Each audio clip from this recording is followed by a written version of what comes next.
पंजाब के जालंधर जिले का सदर बाजार। रात 4 बजे अचानक वहां स्थित कपड़ों की एक दुकान में आग लग जाती। पुलिस जब जांच करने पहुंची तो उन्हें उस दुकान में एक जली हुई लाश भी मिली। पांव में पायल की मौजूदगी से साफ जाहिर था कि यह किसी महिला की लाश थी। कपड़ों के अवशेषों और पायल से लग रहा था कि महिला किसी संभ्रांत परिवार की थी। अब पुलिस के सामने कई सवाल थे। कौन थी ये महिला? रात के उस वक्त ये दुकान में क्या कर रही थी और क्यों जला दिया गया उसे? ये कोई हत्या थी या हादसा? और ये दुकान किसकी थी? इन सब सवालों का जवाब जानने के लिए हम घटनाक्रम को ले जाते हैं 4 महीने पीछे। इतना खतरा उठा के भी काम करने का क्या मतलब है इस अमरजीत का?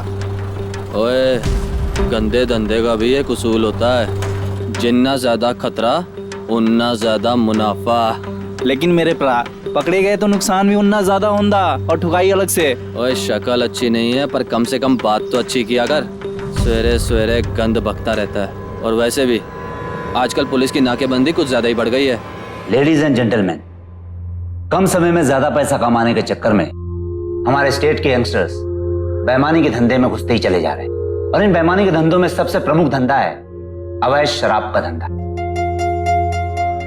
यह धंधा हमारे स्टेट की नस्लों को ही बर्बाद नहीं करता जा रहा, बल्कि दूसरे स्टेट्स में हमारे स्टेट की रेपुटेशन को भी बर्बाद कर रहा है। और इसके लिए we all need to rise to the occasion. We all need to be on our toes. अभी पिछले हफ्ते ही इंस्पेक्टर हरजोत कौर ने एक शराब के अड्डे में दबिश दी और वहां से काफी बड़ी मात्रा में इलीगल शराब जब्त की। हमारे डिपार्टमेंट को इनके जैसे ऑफिसर की जरूरत है। मैं आप लोगों से रिक्वेस्ट करूंगा कि आपने इनसे सीखना चाहिए। और हाँ, inspector Harjot Kaur, I have recommended your name to police awards for your excellent behaviour and achievement. We are proud of you. Thank you sir. मैं पूरी कोशिश करूंगी कि मैं अपना काम पूरी ईमानदारी, सच्चाई और लगन के साथ करूं। ओए, गाड़ी रोक।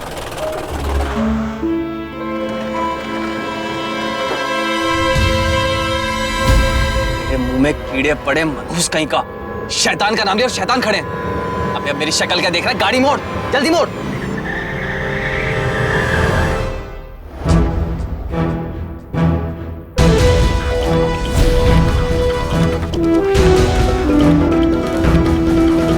तू अपना मुंह बंद रखना वरना बहुत बुरे फंसेंगे। क्यों बे, कहाँ जा रहा है? कुछ नहीं मैडम, बस ऐसे ही हवा खाने। जेल की हवा खिलाऊं तुझे? ये कौन है? तेरा नया साथी? आप भी बेवजह शक कर रही हैं मैडम। बस थोड़ा सा घूमने निकले थे। यूं ही थोड़ा घूमने से निकले थे तो गड्डी क्यों घुमाई तुमने? ये खोता है ना मैडम, नाकाबंदी देख के डर जाता है और इसने गड्डी घुमा दी। अम्मा को मत सिखा कि बच्चे कैसे जने जाते हैं। माल दिखा। कुछ नहीं मैडम, सच में। दिखा क्या है? रहने दीजिए ना मैडम, कुछ नहीं है। मुझसे होशियारी करता है साले। मेरे पास जूठन भिजवाई और खुद सारा माल हड़पना चाहता है। ऐसी कोई बात नहीं है मैडम, वो तो सिर्फ एक पेशगी थी। बस हिसाब होते ही आपका हिस्सा आपके पास पहुंच जाएगा। अरे वाह, जब जान लगी लूटने तो खैरात लगी बटने। बेईमानी का धंधा भी ईमानदारी से होता है सरबजीत। तूने मुझसे बेईमानी की, अब तो तुझे जुर्माना भुगतना पड़ेगा। इस बार माल लेके जा रही, अगर होशियारी की ना तो तुझे लॉकअप में डाल दूंगी, समझे? पुलिस का काम होता है समाज में बढ़ते हुए अपराध को रोकना, कुरीतियों पर लगाम लगाना और संविधान द्वारा बनाए गए कानूनों की रक्षा करना। लेकिन जब रक्षक ही भक्षक बन जाएं, तो कोई क्या करे? जिसे सरकार ने अपराध को रोकने के लिए नियुक्त किया हो, अगर वही अपराध में शरीक हो जाए तो स्थिति भयावह हो जाती है। कहते हैं एक गंदी मछली सारे तालाब में दुर्गंध पैदा करती है। कुछ भ्रष्ट पुलिस अधिकारियों की वजह से पूरे पुलिस डिपार्टमेंट पर उंगलियां उठती हैं और खत्म हो जाता है लोगों का विश्वास। हरजोत जैसे लोग अपराध के लिए दीवार नहीं बनते, बल्कि बन जाते हैं गुनाह के ठेकेदार।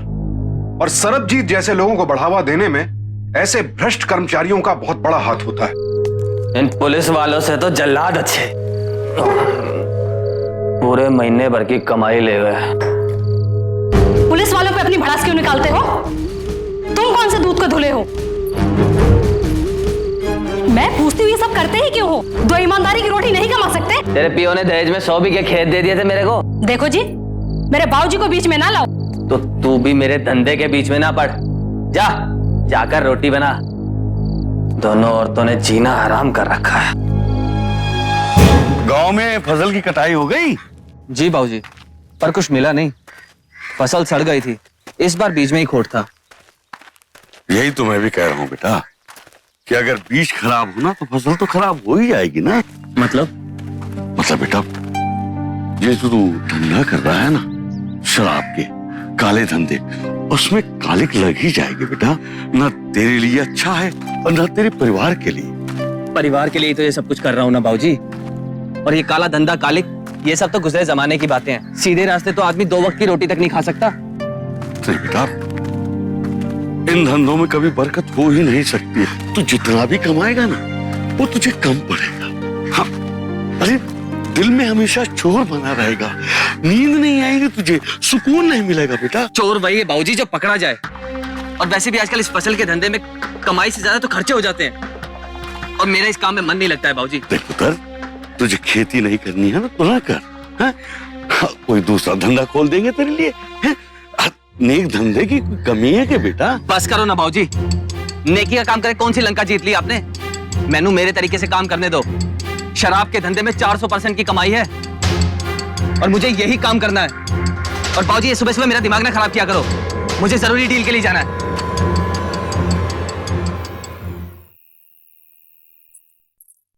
जितना पैसा तुम दारू में उड़ाते हो ना, अगर उसका इतना सा भी हिस्सा घर में रखा होता ना तो आज घर के हालात सुधर जाते। जिस दारू को तू कोस रही है ना, इसी की कमाई से कर में रोटी सेक रही है तू। क्या फायदा ऐसी कमाई का जो इधर से आए और उधर चली जाए। अगर ईमानदारी की कमाई होती तो टिकती। यहाँ बाबूजी घर में बीमार पड़े हैं, उनकी दवाइयों की चिंता नहीं है। ओए रहने दे, मैं सबनू देख लांगा, बाबूजी नु भी और तेनू भी।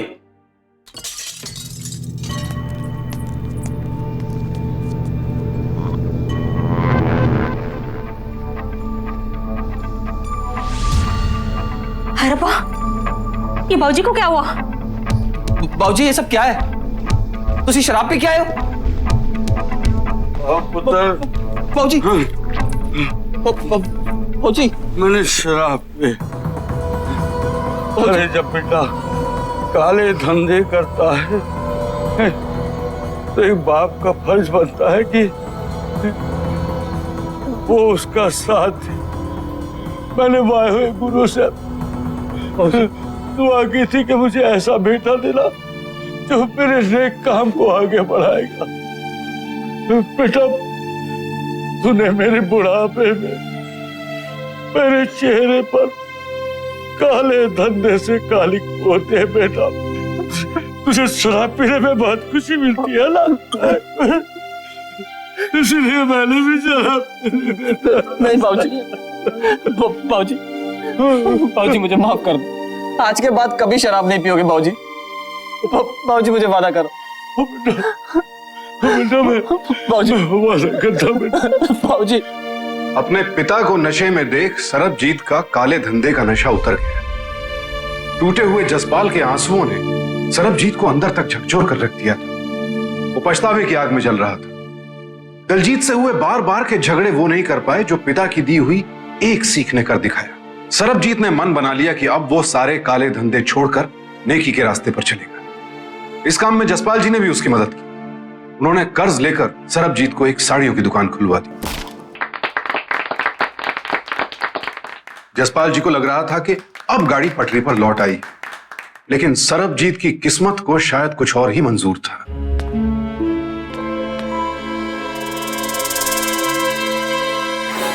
अरे मैडम, बड़े नोट पीट रहा है। अगर टैक्स वाले आ गए तो? अब ईमान का धंधा है मैडम, सब वाइट है, काला धंधा बंद। बेटा धंधा नया है पर बंदा तो वही। अब तू तो शराफत का चोला पहनकर बैठ गया। मेरा क्या हो? अब पुलिस की सैलरी में तो घर का राशन ही पूरा नहीं होता। तू क्यों मेरी पॉकेट मनी पर डाका डाल रहा है? तुझे हक है अपने परिवार का पेट पालने का, लेकिन मैं तुझे अपने परिवार के पेट में लात मारने का हक नहीं दूंगी। ये आप क्या कर रही हैं मैडम? ये गलत है, ये मेरी सारे दिन की कमाई है।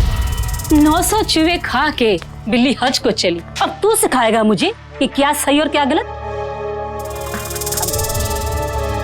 ये और वो, ये सब पैक कर दे, चल फटाफट। मैडम, मैडम आप ये ठीक नहीं कर रही हैं। बाबूजी ने बहुत भारी लोन लिया इस दुकान के लिए, हम सब बर्बाद हो जाएंगे। इसीलिए तो कहती हूँ कि मेरे साथ मिलके धंधा कर, आबाद रहेगा। मैं शराब का धंधा नहीं करूंगा। शराब का धंधा तो पुराना हो गया, मैं तो तुझसे ड्रग्स के धंधे की बात कर रही हूँ। हाँ, इसमें थोड़ा रिस्क है पर मुनाफा जबरदस्त, समझे? नहीं मैडम, मैं अब एक शरीफ आदमी बन गया हूँ। तो एक बात कान खोलकर सुन ले, तू काला धंधा छोड़कर व्हाइट कॉलर पहनकर नहीं बैठ सकता। मेरी बात सुन, मेरे साथ मिलकर धंधा कर। सबसे पहले मुझे अपने बाबूजी का लोन चुकाना है, वो भी इसी दुकान से। तेरे बाप का तो पता नहीं, पर तूने अपनी इस अम्मा को जरूर नाराज कर दिया। कोई बंदा अपनी मर्जी से सही काम करना चाहे वो भी नहीं कर सकता। अब तो देख लिया नेक काम करने का नतीजा। उन पे गई तसल्ली या और कुछ बाकी है? वो अब मुझे नहीं छोड़ने वाली। पुत्र, गुरु गोविंद सिंह जी ने कहा, सच्चे खालसा की पहचान मुश्किलों के नाल होती है। तुसी फिक्र न कर, वाहिगुरु सब चंगा करे। आप फिक्र मत करो बाबूजी, मैं अब इस दलदल में वापस नहीं जाने वाला, लेकिन इस दलदल को भरने के लिए मुझे कुछ करना पड़ेगा।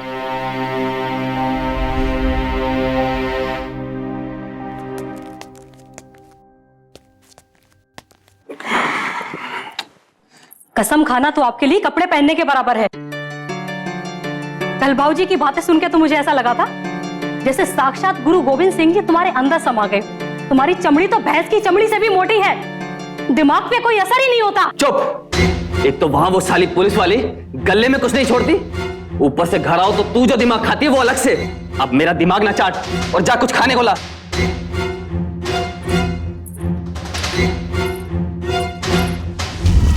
ये क्या है? पनीर चिकन कुछ नहीं? मुझे बना के खा लो, जैसे घर में तुमने पैसों का पेड़ लगा रखा हो। बस ज्यादा बकवास मत कर। जब वो शराब का धंधा करता था तब झिक-झिक, जब ये धंधा छोड़ दिया तब झिक-झिक। इससे तो अच्छा वो काला धंधा ही था, ढंग का खाने को तो मिलता था, पैसे तो आते थे। इस नेकी के चक्कर में तो लगता भूखा मरना पड़ेगा। कि मेरे साथ मिलके धंधा कर, आबाद रहे।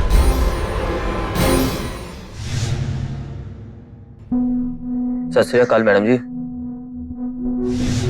मैंने फैसला कर लिया है कि आपके साथ काम करने में ही समझदारी है। तो फिर बताइए माल की डिलीवरी कब और कहां पहुंचानी है? पहले ही मान जाता तो इतनी एक्सरसाइज तो नहीं करनी पड़ती। सही बात तेरी समझ में नहीं आती। ऐसा किया कर, रोज लात खाने आ जाया कर, तब तेरी अक्ल ठिकाने आएगी। लीकर के धंधे में मुनाफा था, लेकिन ड्रग्स के धंधे में मुनाफा 100 गुना ज्यादा है। अब देखना, हमारे पास भी कोठियां होंगी। ड्राइवर, गाड़ी क्यों रोक दी? वो देखिए सामने मैडम जी। शाम तक तो यहाँ कोई नाकाबंदी नहीं थी, लगता है किसी ने हमारी नई फील्डिंग की। अरे मैडम जी, आप तो ऑफिसर हैं, चलिए निकलते हैं। भला इनकी क्या मजाल कि आपको पकड़ लें। चलिए। लेकिन अब मामला कुछ उल्टा लगता है। ये लोग तो स्पेशल ब्रांच के लोग रखते हैं। ड्राइवर, गाड़ी घुमाओ। चलिए। अरे ये तो हमारे पीछे ही पड़ गए, अब क्या करें? ड्राइवर, गाड़ी भगाओ। ड्राइवर, गाड़ी साइड में रोको। मैडम जी भागिए जल्दी।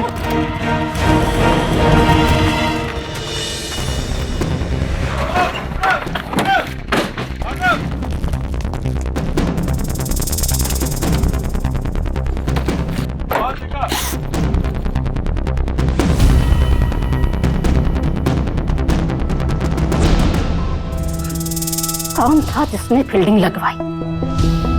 इसने हरजोत के साथ पंगा लिया।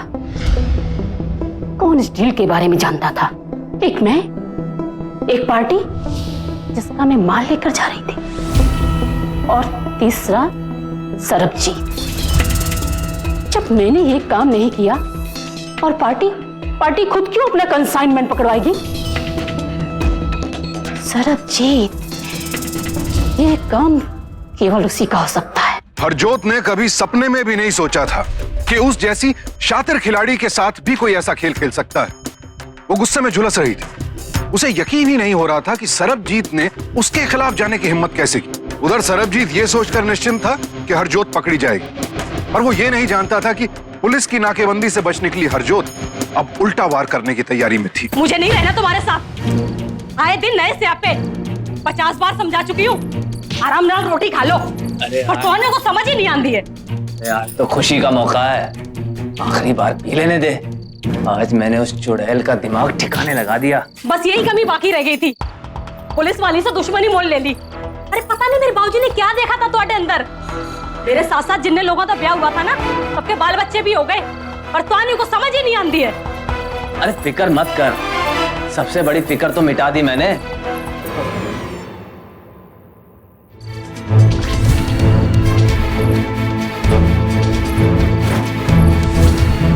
दलजीत, दलजीत रुक जा, रुक दलजीत।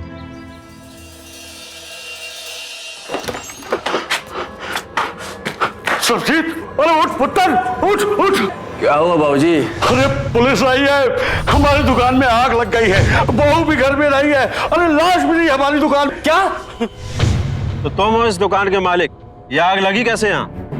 नहीं पता सर जी, नहीं पता। तो इस लाश को तो पहचानते ही होगे। चेहरा पहचान में नहीं आ रहा है। और इस जेवर को?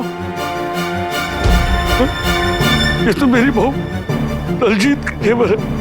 अरे ब्याह के समय मैंने उसे दिया था। कैसे लगी आग? फिलहाल ये तो पोस्टमार्टम की रिपोर्ट के आने के बाद ही पता चलेगा। खैर आप लोग हमारे साथ चलिए, कुछ फॉर्मेलिटी पूरी करनी है। बाबूजी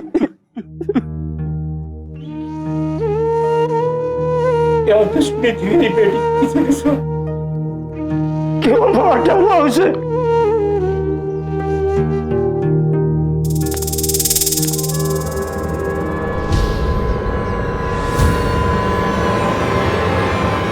चल सरबजीत, अब तेरे ड्रामे का एंड हो गया। मैडम आप? हम यहाँ मातम मनाने के लिए नहीं आए, हम तुझे बड़े घर ले जाने के लिए आए हैं। और मेरे बेटे ने क्या किया? तहकीकात में मालूम हुआ है कि इसने अपनी बीबी दलजीत को जलाकर मार डाला। ये झूठ है, मैंने ऐसा कुछ नहीं किया। मेरा बेटा ऐसा नहीं कर सकता है। आपका बेटा क्या कर सकता है और क्या नहीं कर सकता मैं खूब जानती हूँ। मेरी बेटी का कत्ल करने के बाद यहाँ झूठे आंसू बहाए, ले जाइए, ले जाके इसे फांसी पर चढ़ा लीजिए। मैंने कुछ नहीं किया मैडम, मैंने कुछ नहीं किया मैडम, मैंने कुछ नहीं किया, मैंने किसी का कत्ल नहीं किया।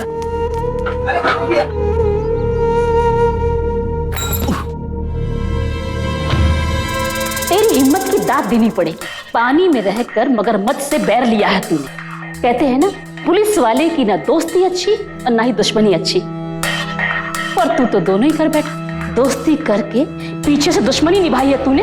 अब देख मैं तेरा क्या करती हूँ। मैंने कुछ नहीं किया, मैं सब जानता हूँ। मुझसे बदला लेने के लिए तूने ये जाल बिछाया है, मेरी बीवी को जलाकर मार डाला और इल्जाम मुझ पे लगा दिया। ओ ले ले ले ले ले, अच्छा बहुत आता है तुझे, और साथ में नशे का भी शौक है तुझे, इसीलिए गुस्से और नशे में आकर तूने अपनी बीबी को मार डाला। बाकी की बची कुची कसर मैं पूरी कर लूंगी। हवाई जहाज बनाओ इसका, 3rd डिग्री दो इससे वो उगलवाओ जो हम चाहते हैं। और जब ये तोते की तरह रट्टा लगाना शुरू कर दे तो मुझे बुला लेना। जब सरबजीत गुनाह के रास्ते पर चल रहा था तो कोई उसे पकड़ने वाला नहीं था, और आज जब वो एक अच्छे नागरिक का जीवन बिताना चाहता था तो उसे जेल की सलाखों के पीछे डाल दिया गया, अपनी ही पत्नी की हत्या के जुर्म। उधर सरबजीत के पिता जसपाल का बुरा हाल था, उन्हें समझ ही नहीं आ रहा था कि ये सब हो क्या रहा। आखिर मेरे बेटे को आपने जेल में क्यों डाल रखा है? चलो यहाँ से, पुलिस वालों को अपना काम करने दो, नहीं तो तुम्हें भी तुम्हारे बेटे के साथ अंदर कर दूंगी। मैं जानता हूँ मेरे बेटे ने आपके काले धंधे में साथ नहीं दिया, इसलिए मेरे बेटे को जेल में डाल दिया। तुम्हारा बेटा काले धंधे के लिए जेल में नहीं गया है, बल्कि इसलिए गया है कि उसने अपनी बीबी दलजीत कौर को जलाकर मार डाला है। और ये बात पोस्टमार्टम में क्लियर हुई है कि वो तुम्हारी बहू थी। बाकी की गवाहियां अदालत में सुन लेना। जसपाल जी ने कभी सपने में भी नहीं सोचा होगा कि इस उम्र में उन्हें यह दिन देखना पड़ेगा।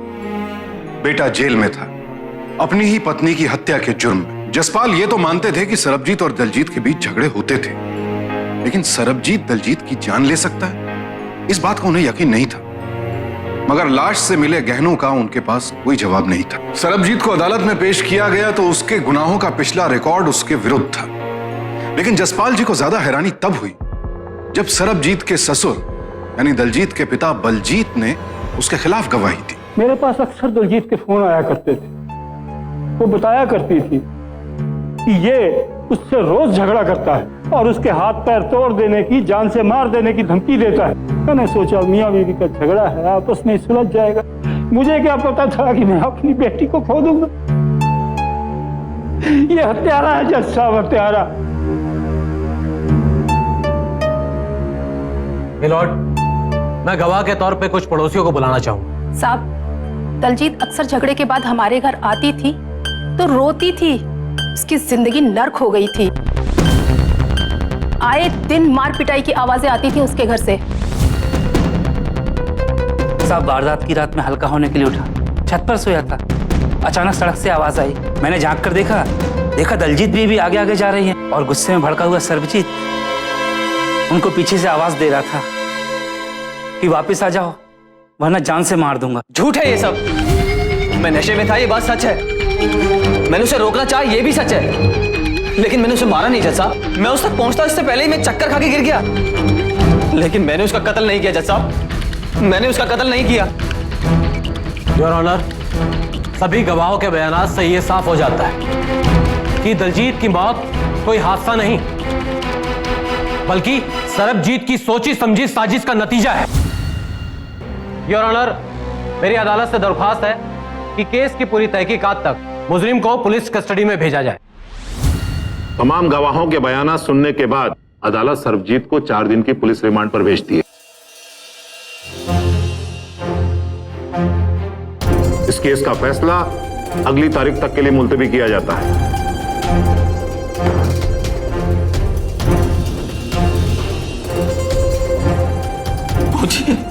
मैंने सच्ची दस की हुआ तूने दलजीत को। बाबूजी मैंने वाहिगुरु दिसो, मैंने कुछ नहीं किया। मैंने तो आपको पहले ही बोला था बाबूजी कि दुनिया बड़ी टेढ़ी है, मैं सीधे बन के रहने का कोई फायदा नहीं। और अब नतीजा आपके सामने है। अपनी पत्नी के कत्ल के इल्जाम में सलाखों के पीछे हूं। फिर ये दलजीत के साथ ये हादसा कैसे हुआ? वो तो अपने मायके गई थी ना, वहां भी नहीं पहुंचा। दलजीत के पिता ने अदालत में तुम्हारे खिलाफ गवाही दी, उसका भी क्या कसूर? किसी भी बाप के सामने अगर उसकी बेटी का कत्ल हो जाए तो उसकी भी यही हालत हो जाती है। बाबूजी मुझे इस आग के पीछे कोई साजिश लगती है, और होना हो ये सब उस इंस्पेक्टर हरजोत का किया धरा। बाबूजी उसी ने दलजीत को मारकर मुझे इस इल्जाम में फंसा दिया। बाबूजी मैंने कुछ नहीं किया, बाबूजी मुझे बचा लो। तो फिक्र से कर पुत्र, मैंने वाहिगुरु पर भरोसा है और तुझ पर भी। मैं पूरी एड़ी चोटी लगा दूंगा। अरे मैं ऊपर तक जाऊंगा पुत्र और तुझे बचा लूंगा। डीएसपी साहब, मैं आपसे प्रार्थना करना। आप बैठिए तो सही, बैठिए। अब बोलिए। आपकी इंस्पेक्टर हरजोत मेरे बेटे को झूठे केस में फंसा रही है। जिस समय मेरी दुकान में आग लगी ना, मेरा बेटा सरबजीत मेरे साथ ही था और मेरी बहू अपने मायके गई हुई थी। इस केस से मेरे बेटे का कोई लेना देना नहीं। आप जिस ऑफिसर पर इल्जाम लगा रहे हैं ना, वो हमारे डिपार्टमेंट की सबसे काबिल अफसर है। फिर भी आपकी तसल्ली के लिए मैं सरबजीत के फाइल को एक बार चेक करवा लेता हूं।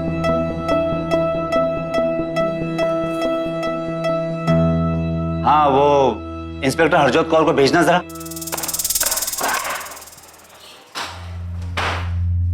सर,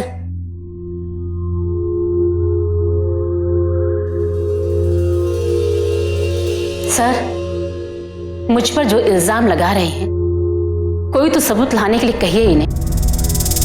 सच बात तो यह है सर कि कई बार सरबजीत को मैंने रंगे हाथों पकड़ा है, इसीलिए ये मेरे मत्थे ये इल्जाम लगा रहे हैं।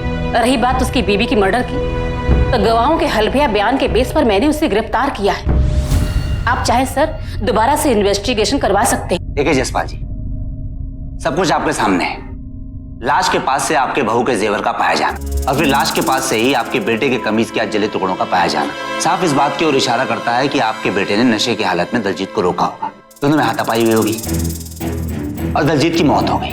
और नशे की हालत में घबराकर आपके बेटे ने आपके दुकान में आग लगा दी और फिर उस जलती हुई दुकान में दलजीत की लाश को जलाने की कोशिश की ताकि सबूत को मिटाया जा सके, लेकिन उसमें वो नाकामयाब रहा। इसलिए अगर आप मेरी राय मानेंगे तो इस मामले को अदालत पर छोड़ दें। ठीक है डीएसपी साहब। जसपाल जी, जसपाल जी, जसपाल जी, देखो अब तुम्हारी उम्र काफी हो चुकी है। वक्त रहते अपने बेटे को संभाल लिया होता तो आज ये नौबत नहीं आती। ये आप क्या कह रही हैं? अपनी औलाद को मुझसे बेहतर कौन जान सकता है भला? वो बिल्कुल बेकसूर है। उस पर कत्ल का इल्जाम है और मैं उसे फांसी के तख्ते पर पहुंचाकर दम लूंगी। पहले ही अपने फायदे के लिए तूने एक बेगुनाह की जान ले ली, अब क्या दूसरे बेगुनाह की जान लेना चाहती है? तुम्हारे पाप का घड़ा भर चुका है। बंद करिए भाषण अपना बुढ़े। बड़ा आया बददुआ देने वाला।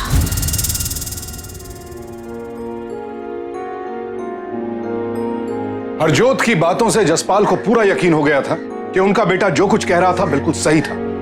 लेकिन अब उनकी लड़ाई केवल अपने बेटे को बेगुनाह साबित करने की नहीं थी, बल्कि उन्हें एक भ्रष्ट और ताकतवर पुलिस ऑफिसर का पर्दाफाश भी करना था। क्या करें, कुछ समझ नहीं आ रहा था। जसपाल इसी उधेड़बुन में थे कि उनकी मुलाकात अपने पड़ोसी परमवीर से हुई। अभी 4 दिन पहले ही सवेरे तुम्हारी बहू मेरे साथ ही बस में चढ़ी थी और आज लौटा हूं तो खबर मिली तुम्हारे बेटे ने उसे मार डाला। होने को कोई नहीं टाल सकता, कोई नहीं टाल सकता। कौन सी बस में चढ़ी थी वो आपके साथ? मोगा वाली बस में वो मेरे साथ थी और वो सुंदरपुर उतर गई थी। किसे पता था कि अब दोबारा देखना नसीब नहीं होगा। अच्छा मैं चलता हूं। रब्बा खैर, रब्बा खैर। सुंदरपुर मतलब दलजीत सुंदरपुर अपने मायके गई थी।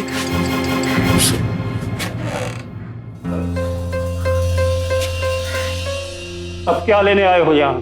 संधि जी, मैंने सुना कि दलजीत बिटिया यहाँ सुंदरपुर आई थी। वाह क्या बात है।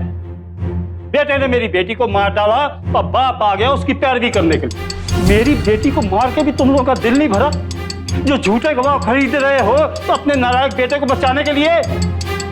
कितनी मासूम थी मेरी बच्ची। दलजीत की तस्वीर पर माला नहीं, जबकि उसके दादा दादी की तस्वीर पर माला पड़ी हुई है।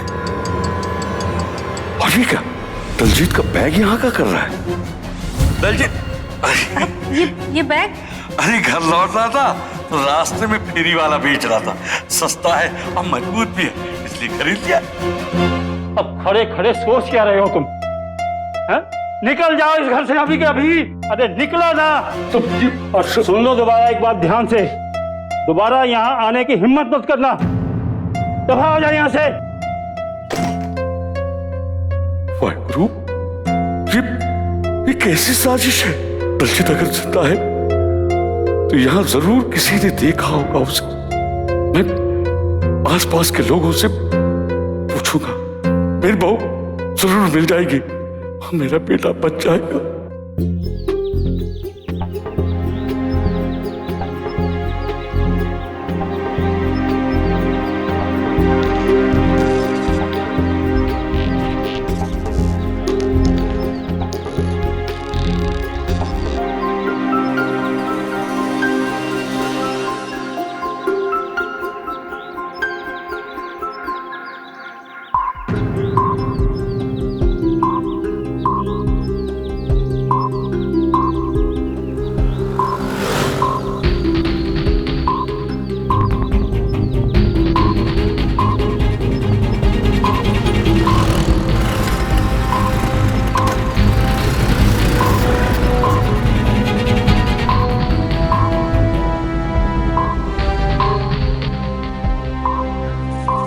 ये बलजीत यहाँ क्यों है?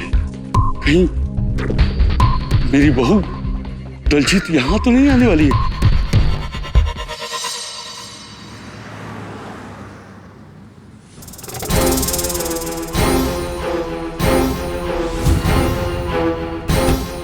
इंस्पेक्टर हरजोत, दलजीत। आज जसपाल आया था मेरे घर में मुझसे मिलने के लिए। लगता है बुढ़ा बुढ़ापे में जासूस बनने की कोशिश कर रहा है। ये मुझे उसके कुछ रंग अच्छे नहीं लग रहे। अगर उसे कुछ पता लग गया तो? पता लग गया तो कुछ नहीं कर पाएगा। डीएसपी साहब से लताड़ खा चुका है, वो अपने आप चुप हो जाएगा। पर तुम एक बात कान खोलकर सुन लो, अगर तुमने कुछ करने की कोशिश की ना, तुम्हारा हाल भी तुम्हारे दामाद जैसा कर दूंगी। मैडम जी, मैं तो अपना मुंह बंद रखूंगा, लेकिन आप जसपाल का कुछ कीजिए। वो पड़ोसियों से बातचीत कर रहा था, अगर उसे कोई सुराग मिल गया तो? तुम जसपाल की चिंता मत करो, उसे मैं देख लूंगी। तुम जाओ। नमस्ते जी। नमस्ते। मेरे बेटे के खिलाफ कोई साजिश रच रहे हैं। और मेरी बहू दलजीत कहाँ है? कहाँ है वो? मैं अपने पुत्र को कैसे बचाऊंगा? कुछ न कुछ तो करना पड़ेगा।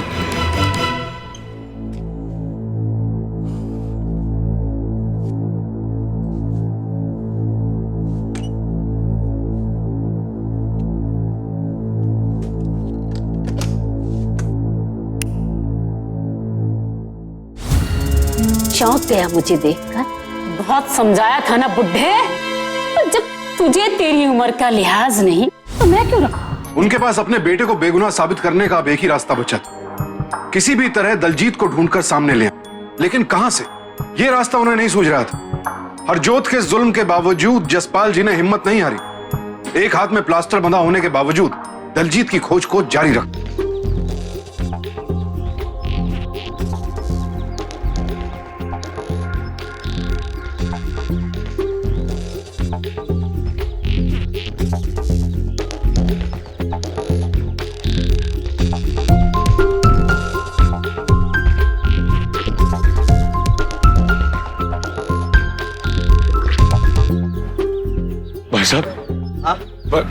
भाई साहब, ये इस औरत को आपने कहीं देखा है? इसे मैंने कहीं देखा है। कहाँ देखा है भाई साहब? 5 दिन पहले। 5 दिन पहले? हाँ। कहाँ पर? किसी के साथ, शायद बाप या चाचा रहा होगा। अच्छा अच्छा। और खड़गपुर उतरी थी। खड़गपुर उतरी थी? हाँ, वो कुछ कह रही थी? हाँ, बेचारी रो रो कर कह रही थी। भरोसा नहीं था कि मेरा पति भी ऐसा कर सकता है अपने साथ वाले से। और साथ वाला बंदा भी कह रहा था, तेनू कुछ नहीं होगा, सब संभाल देंगे। मेरा बेटा बचाएगा। आप फिर से आ गए? आपको कितनी बार समझाया, लेकिन आप बार बार वापस चले आते हो। अरे हम जानते हैं एक बाप के लिए उसका बेटा हमेशा निर्दोष होता है, लेकिन सच्चाई का पता सिर्फ गवाहों और सबूतों से चलता है। और सच्चाई यही है कि आपके बेटे ने उसकी पत्नी का कत्ल किया है। यही तो बताने आया हूँ डीएसपी साहब कि मेरी बहू दलजीत जिंदा है। क्या? हाँ साहब, मेरी दुकान में 15 दिन पहले आग लगी थी ना, पर मेरी बहू दलजीत को किसी ने हफ्ते भर पहले देखा है खड़गपुर जाते हुए। देखिए जसपाल जी, अगर ये मजाक है तो ये मजाक आपको बहुत भारी पड़ सकता है। साहब, जिसकी इकलौती बेटे की जान पर बनी हो, वो बूढ़ा किसी से क्या मजाक करेगा? मैं सच कह रहा हूं साहब, एकदम सच कह रहा हूं। इस साजिश में दलजीत के पिता और हरजीत को दोनों शामिल हैं। मैंने आसपास के पड़ोसियों से भी पूछा, मुझे पता लगा। मैंने उनके घर पे जाके देखा, मेरी बहू की तस्वीर मेरा हाथ नहीं था। वो बैग जो मैंने खरीद कर दी थी, वो उसके घर में मेरे को दिखा। इसका मतलब है कि मेरी बहू अपने मायके आई थी। जब हरजोत को पता लगा तो उसने मार के मैं सच कह। ठीक है, मैं दोबारा से इन्वेस्टिगेट करता हूँ। पर साहब, बहुत छुप के कीजिएगा साहब, नहीं तो मेरी बहू दलजीत की जान को खतरा है साहब। और वो इंस्पेक्टर हरजोत को बिल्कुल पता ना लगे साहब, नहीं तो वो सब कुछ गड़बड़ कर देंगे साहब। ये बिल्कुल झूठ है साहब। भला मैं अपनी खुद की बेटी को मरा हुआ क्यों साबित करूंगा? दलजीत सचमुच में मर चुकी है साहब। अच्छा, तो फिर पिछले हफ्ते आप खड़गपुर किसके साथ गए थे? तुम्हारे लिए बेहतर यही होगा कि तुम सब कुछ सच सच बता दो, नहीं तो पुलिस के पास और भी तरीके हैं सच निकलवाने के। बोलो, दलजीत जिंदा है या नहीं? बोलो। गलती हो गई साहब, कुछ तो हरजोत जी के डर से और कुछ पैसों के लालच में पड़ गया था साहब। दलजीत जिंदा है साहब। कहाँ है वो? खड़गपुर में अपने मामले के घर में जी। वो भी शामिल है क्या इसमें? जी नहीं, वो शामिल नहीं है जी। उसके बाद तो हम दलजीत को ये कह के छोड़ के आते कि सरबजीत दूसरी शादी के चक्कर में उसे मार देना चाहता है। और आपने ये सब किया क्यों? अपनी बेटी की खुशी की खातिर किया साहब। वो अपने पति से बहुत परेशान थी, मुझसे अक्सर आगे कहा करती थी साहब। मुझसे उसका दुख बर्दाश्त नहीं हुआ। इसी दौरान मुझे हरजोत जी में उम्मीद की किरण दिखाई दी और मैं उनकी बातों में आ गया।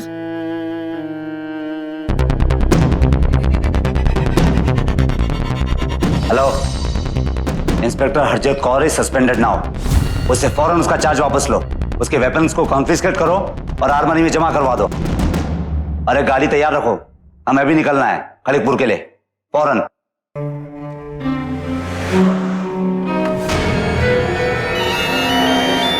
हेलो, सस्पेंड किसके हुक्म से? डीएसपी साहब ने आदेश दिया। कहाँ है डीएसपी साहब? खड़गपुर निकले हैं। वो सबरजीत का फादर है ना जयसवाल, उसके और दिलजीत के बाप के साथ लग गई बत्ती। अगर दलजीत हाथ में आ गई तो मेरा तो करियर खत्म। एक ही रास्ता बाकी कि दलजीत को खत्म करके ठिकाने लगा दो।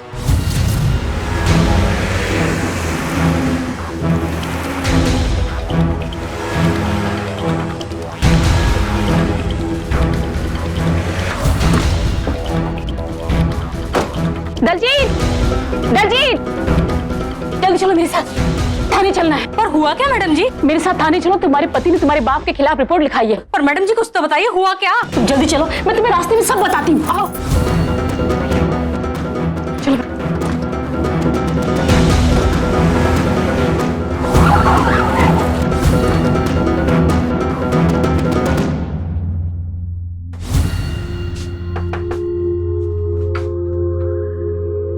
दलजीत कहाँ? उसे अभी अभी तो इंस्पेक्टर मैडम लेके गई हैं और आपका ही नाम लेके गई हैं वो उन्हें। डीएसपी साहब जल्दी कीजिए, मेरी बहू दलजीत की जान खतरे में। यानी ये हरजोत अपने खिलाफ सारे सबूत को मिटाना चाहती है। चलो जल्दी।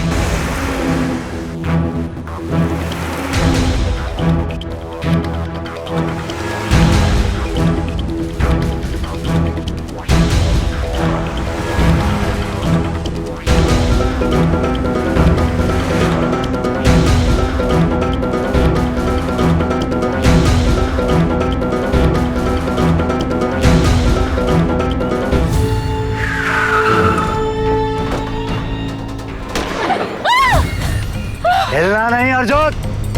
शर्म आती है मुझे कि तुम जैसे अपराधी भी पुलिस की वर्दी पहने हुए हैं। गिरफ्तार कर लो इसे। बाबूजी, बाबूजी।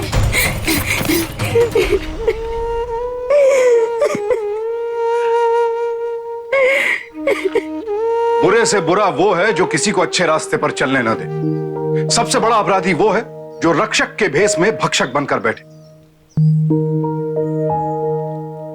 शर्म आती ये देखकर जिनके कंधे पर देश की जनता के को सुरक्षित रखने का, उन्हें इंसाफ दिलाने का भार है, वो चंद रुपयों के लालच में इस पेशे के ठेकेदार बने हुए हैं। सारे सबूतों, दलजीत की मौजूदगी और हरजोत कौर के बयानों के मद्देनजर यह अदालत सरबजीत को अपनी पत्नी दलजीत कौर के कत्ल के इल्जाम से बाइज्जत बरी करती है और साथ ही यह हुक्म देती है कि अपने पेशे से गद्दारी, अपराधियों को पनाह देने, रिश्वतखोरी और भ्रष्टाचार के मामले में हरजोत कौर पर अलग से मुकदमा चलाया जाए। दलजीत के पिता बलजीत को झूठी हत्या के आरोप में साथी होने के कारण मुकदमा चलाया जाए।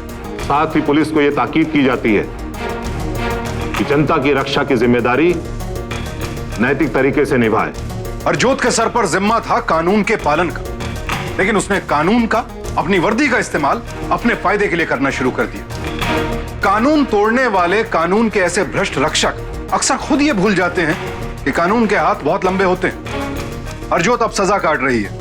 सरबजीत ने काले धंधों से तौबा कर ली है। जसपाल, उन्हें अपनी नेकी का फल मिला, एक हंसते खेलते परिवार के रूप में। जसपाल जी की ये जंग एक संदेश है हम सबके लिए कि बुराई और अन्याय से लड़ने के लिए उम्र कोई बंधन नहीं होती। जरूरत है तो बस कोशिश की।